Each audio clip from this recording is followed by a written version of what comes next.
This is the Young Family Podcast. All right, everybody, and welcome back to the Young Family Podcast. It's your boy, E. Young, the host of this here shindig, and I am joined, as always, by my co-host, the TBC. How are you, TBC? Doing well. How are you? Well, I'm doing well as well. Let's run down what's on the docket this evening, shall we? To kick things off, we're going to be talking about Frozen 2. Like it or not, it has invaded homes nationwide. We're going to be talking about the recent Blu-ray and DVD release of this movie and how it has impacted the young family. Give a little bit of a parenting critical analysis of the film, if you will. In addition to that, we're bringing back everyone's favorite segment, Do You Know What I F***ing Hate, with the TBC. And tonight you're going to be raging on daylight savings time. True that. You picked the most relatable things to be mad about. Because my rage comes from true things. Your rage is universal. You're welcome. All right. So we also want to mention that tonight's episode is brought to you by Dream, the brand new and original children's book that was written by the Young Family Podcast, Carolyn and I. We have a brand new link where you can get it from, and that is bit.ly/buydreambook. All one word and all lowercase. Also, we just posted a nifty little 45-second promo video on the Young Family Podcast Facebook page, so pop on over to that and check it out and share it, because if you know about the book Dream and you want some other friends or family or other parents that you know to know about it, then the video is a great way to kind of, package up all the info and just send it on over to them. And so we're going to be getting into Frozen tonight. Frozen 2, TBC. So it was February 25th, just about a week ago. Disney releases the movie on DVD and Blu-ray, and that has changed the course of our family's existence. Talk to the listeners about why. Well, listen, I think that we could have waited patiently for Frozen 2 to come out on Disney Plus if, on demand and on the little advertisements on the Roku apps, doesn't pop up like Frozen 2, right? Because as we're on demand looking for a movie or a show, you see Frozen 2. Uh-huh. And then the kids are like, Frozen 2, Frozen 2, Frozen 2. But then it's $7 for 24 hours. And I'm like, yeah. So, I think we could have waited until it came out on Disney Plus had not been for the advertisements strategically placed. Right, it was being dangled in front of our children all over the place. Yeah, so I gave in and we bought it. But now when you buy the Blu-ray, you get the Blu-ray, the DVD, and you get a digital copy. Mm-hmm. So, we have one car that's a little bit older. We have another car that's a little bit newer. And then we have our home stuff. So basically, the Blu-ray goes in one car, the DVD goes in the other car, and then we can watch it in our home. That's so right. I feel like we have literally watched this movie 1,000 times in the last week. That's right. And just a little bit of a backstory. So Jackson went and saw Frozen 2 in the theaters pretty shortly after it came out. He went once with you, once with a grandparent. And then that ruined Frozen 1 for him. So meaning Riley did not go and see it in the theaters. She still was into Anna and Elsa, and obviously the number one way to experience those characters at her age is just to throw on Frozen 1 on Disney Plus. But then whenever I would try to do that to appease Riley's insatiable appetite for Anna and Elsa, Jackson would be like, well, I can't watch this movie now. I've seen Frozen 2. It blew my mind. I know that exists out there. I don't even want to see this Frozen 1 nonsense. Give me Frozen 2. Well, he saw Frozen 1 like 1,000, times 10. So it's like at that point, Frozen 2 is like new, it's exciting. Right. So of course you want to see the most new and exciting thing out so there. we had our oldest child who had basically passed the point of no return. You can't go back to the first one at that point.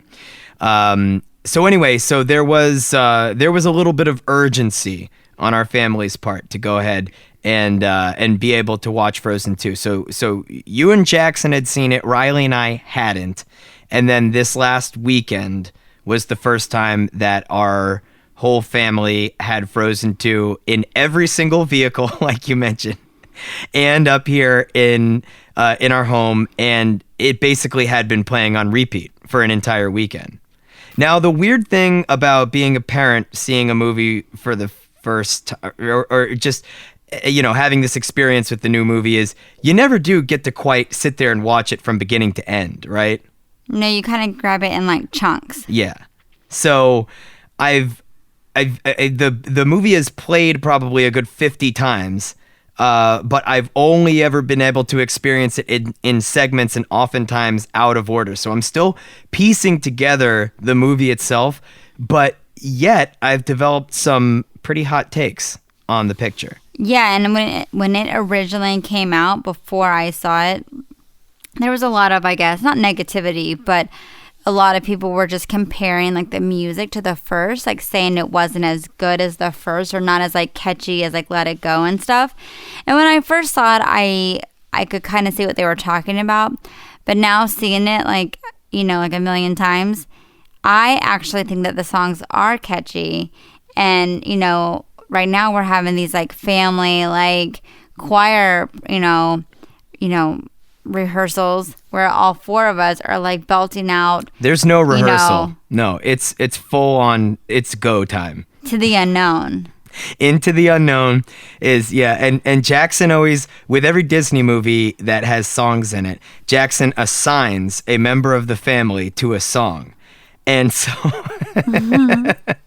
Into the Unknown is the first Disney song that Jackson said, all right, so this is Mommy's song, Riley's song, Daddy's song, and my song. We're like, all four of us have a part in this song.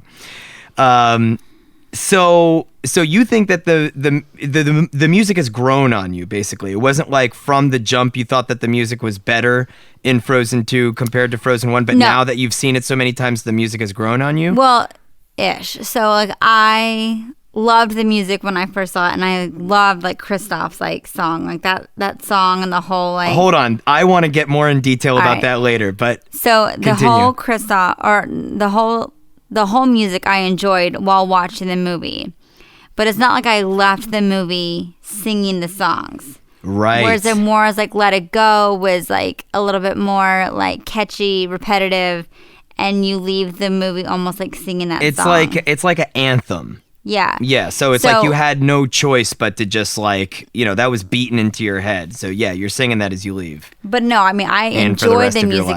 It wasn't like I'm just like, it was like stuck in my head. But now after seeing it, I do think that the music is very like catchy and singable. So I agree with you. I heard this, or I read this very interesting theory on kind of like the psychological approach that Disney was taking with Frozen 2 in general, and I think it may apply to the music.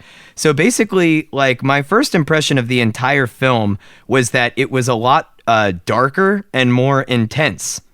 And I think that with the music, the way that translates is, like we had kind of just pointed out, whereas Frozen 1 had these, like, anthems that were very, very clear-cut and memorizable, singable, whatever. The music in Frozen 2 is just a tad bit more sophisticated, right? And so what I had read in this one piece was that basically you had in 2013 when Frozen 1 came out, the kindergartners were basically like the prime demographic for that movie, right? And now since it's been 7 years or whatnot, and so these are like tweens, right? Or maybe young teenagers or whatnot. But still very much in the demographic that Disney is going for to like want to see this movie and going and filling the theaters, and they are, because the movie's made $1.4 billion, right? But so basically they are targeting a generation of kids where this is the first film that they're going to be nostalgic for, right? Because they remember this film from when they were 5 and now they're like 11 or 12 or whatever, right? And so with all that said, they kind of were attempting to make this movie a little bit more sophisticated and maybe a little bit more dark for those older kids. It's not a film for little tiny toddlers anymore, right? I think the movie is just so good. So let's talk a little bit about this Kristoff song while we're taking a deep dive into Frozen 2.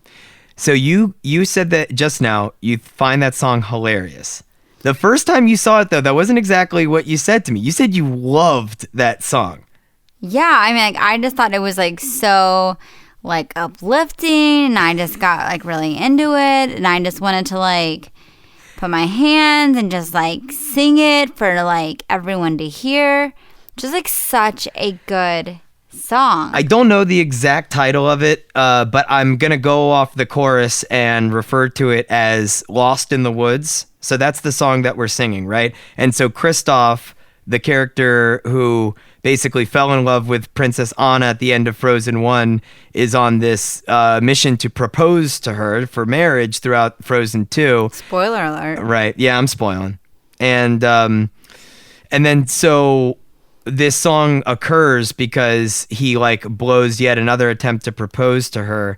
And so then this is like where you get that peek into Kristoff's character about like how just hopelessly in love with Anna that he is, and that this proposal is really like, you know, it means everything to him. And so it's like killing him that he's unable to do it. So the character building moment is rather intense, but then you had kind of built up the song. You're like, Eric, it's my favorite throughout the, like, you know, I was just like really feeling it in the theater the first time I saw the movie. And then when we finally got to that part for the first time when we're watching it as a family here at home, the song comes on, and then it turns into like a music video in the middle of the movie. It's a very weird sensation. And then I basically just laugh my ass off through the entire song. There's like some comic relief for the adults. So that's my whole thing. That's why I wanted to bring this up. Do you think... So my theory is that basically this song was intended to be like a 1980s style power ballad, and they are totally throwing the parents a bone. Like this song is meant to be so over the top, and then the music video that accompanies it is totally 80s as well, and that they just kind of like sporadically go into this in the middle of like what otherwise is a very serious and good movie. But it just is so...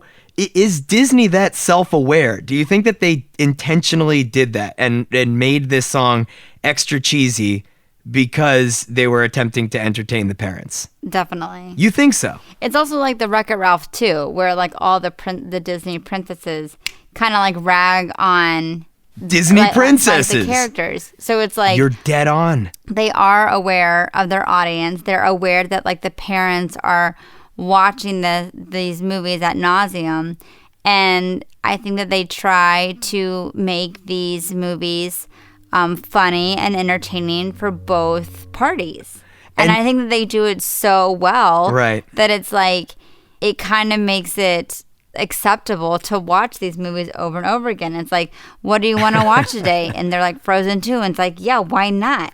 Because there are these like killer parts. And then, so, you know, back to the Kristoff song specifically, though, that was an excellent point to really validate that suspicion, the scene in Wreck-It Ralph 2 of all the princesses. So yeah, Disney is that self-aware, but then though that song is so over the top, and then the you know, out of this world 80s style video that accompanies it is also equally as over the top, then when you hear it enough times, it also then becomes good again. You're like, like now I hear the hook in my head and I'm like, well, it's just in my head, not as like a cheesy, funny song, but it's just in my head because it's like, I guess it's a well-written hook, you know? So good. Disney. How many different levels can they get you at? So, Frozen 2, everyone. I guess that's the Young Family Podcast critical parenting analysis.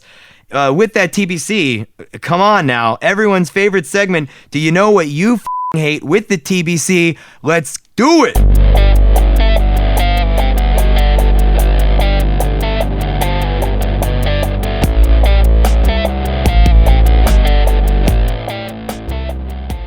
All right, TBC. So here we are in your segment. Do you know what you hate? The TBC. What are we going to be raging about today? Today we are going to rage about the time change. All right. You mean like daylight savings time? Daylight savings time. Happens twice a year. And the question is, why?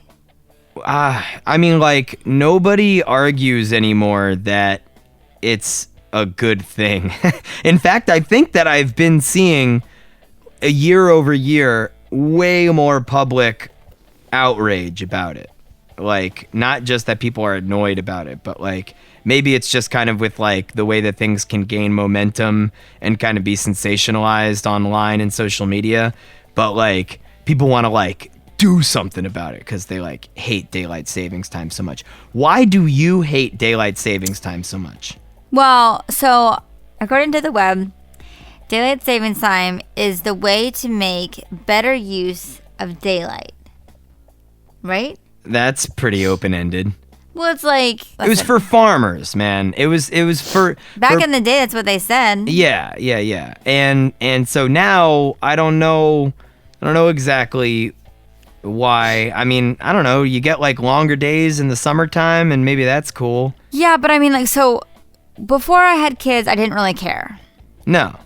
And then once I had kids, at least like young kids, I started to really hate it because time change really confuses me. Yes. Like, I mean, literally confuses me to no end. Yeah. So I hate it because, for one, I don't know why I don't get it.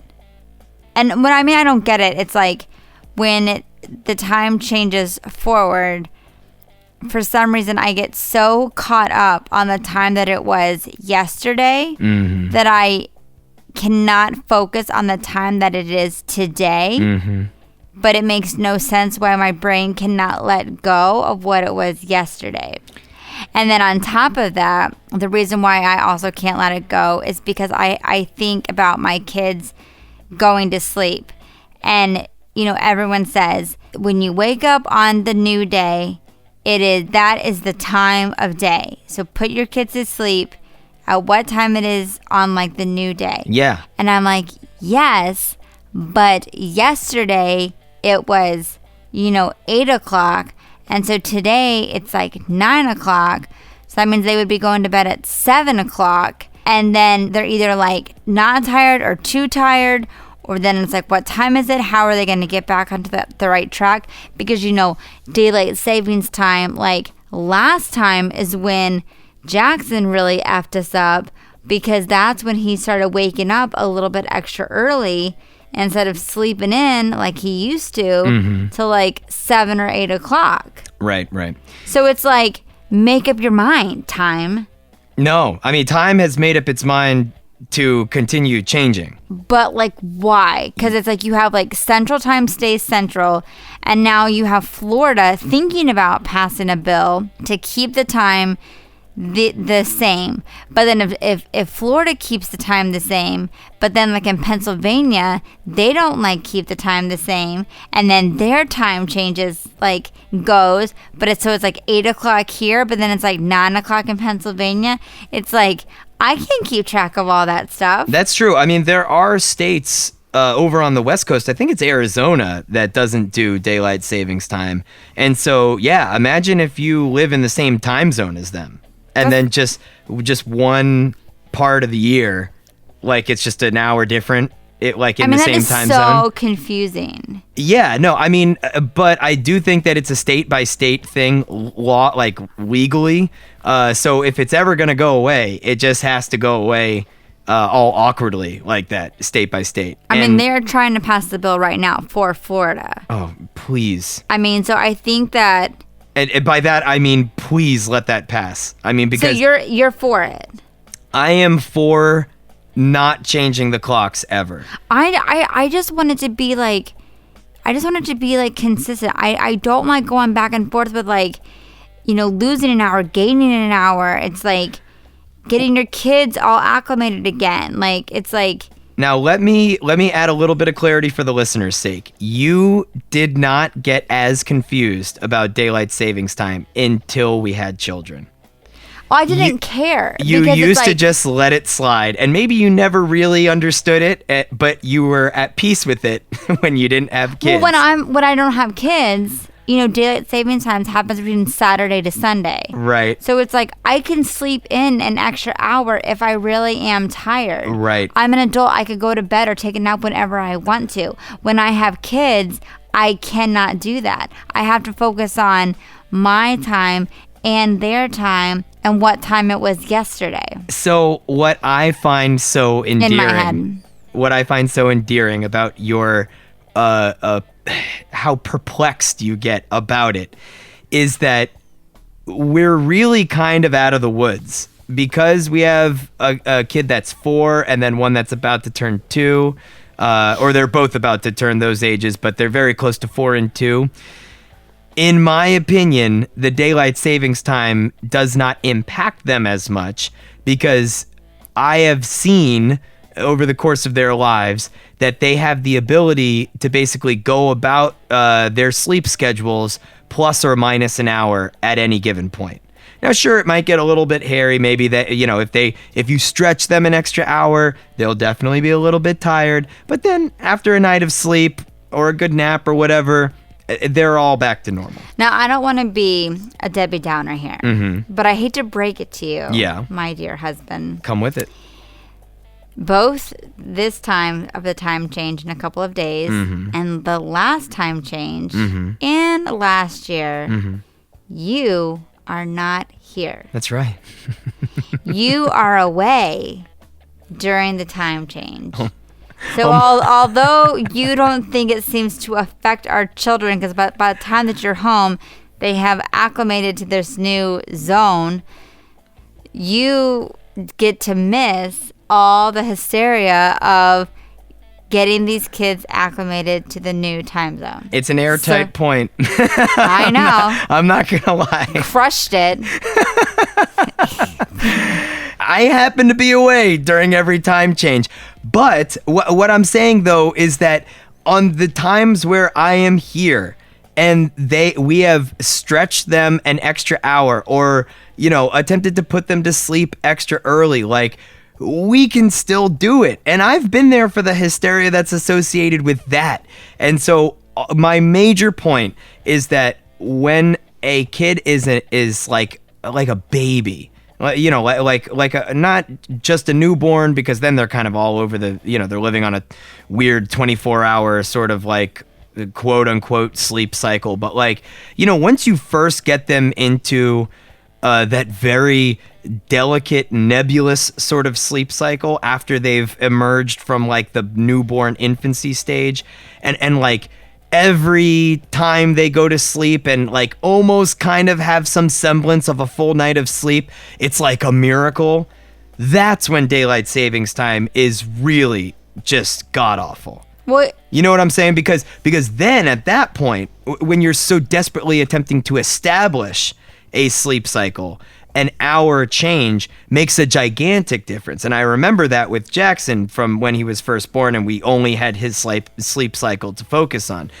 But now they're both kind of out of that baby phase. So like I said, I think that we can push them, an hour here or there in either direction, no matter what time of year it is. Doesn't change the fact that I will not be here to actually do it. Let me ask you a and that I question. have not been for the last 3 time changes. I'm not dwelling. Let me ask you a question. Like 8 o'clock right now. Yeah. And then on Saturday, it's going to be 9 o'clock. Is it going to be darker earlier, or is it going to be lighter? Like, I don't know how many different ways you can think about the time change that my head hurts thinking about the time. I do not get it. That ultimately confuses you more. So, I don't get it. Remember, so in the spring we spring ahead, right? No, I'm just asking you in English. Like, I'm Michael Scott, and I just need you to talk to me like I'm a 3-year-old. What is the sky going to look like at 8 o'clock on the new time? It's like high noon. So it's like lighter. Correct. Okay, so then that's part of what I hate with the time change. Yes. It's like, because then you're putting your kid to sleep at like the normal time when it's normally dark, and then they're like, well, it's still sunny outside, right, so it's not bedtime. And you're like, yes, it is bedtime. See the clock, it's like asleep or whatever. And then like, yeah, but the sun is out. Especially for Riley. The sun is awake, so I'm awake. Very nicely And it's done. like... So she has to play. Especially for Riley, who we normally try to put to bed around 7 p.m. It's funny because I rock her in a chair that's right next to, this door with like a floor-to-ceiling window, but there's a curtain in front of it, right? And so if Riley, who's definitely like, big enough at this point to just reach out and pull the curtain back, if she does, the sunlight is just going to come pouring in and blind her at 7 o'clock at night, because it's going to feel like broad daylight. That's what I'm saying. It's just that part is definitely awful as well. It's so confusing. So anyways, I hate the time change. I hate how it confuses me. I hate how it confuses my children. I don't hate it, but my husband is away, so it doesn't help. So... yeah, I hate it. Just like pick a time. I don't schedule those trips, by the way. That has just like randomly happened for the last 3 or 4 time changes, and that's awful. I did not realize that until literally this episode.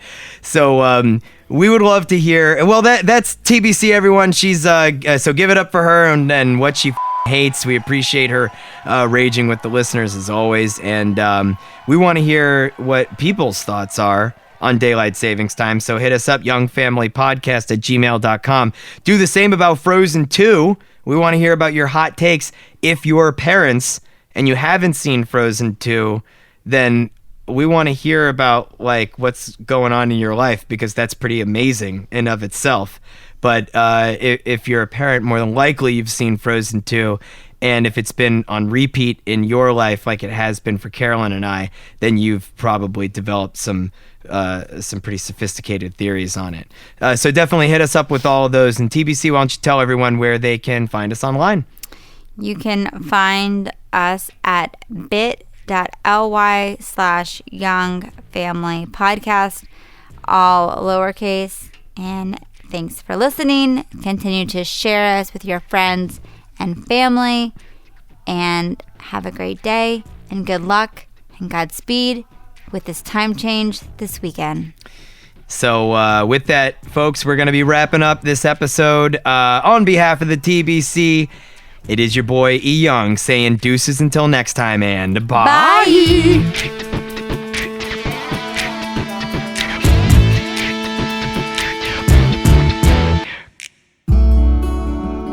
Young Family Podcast.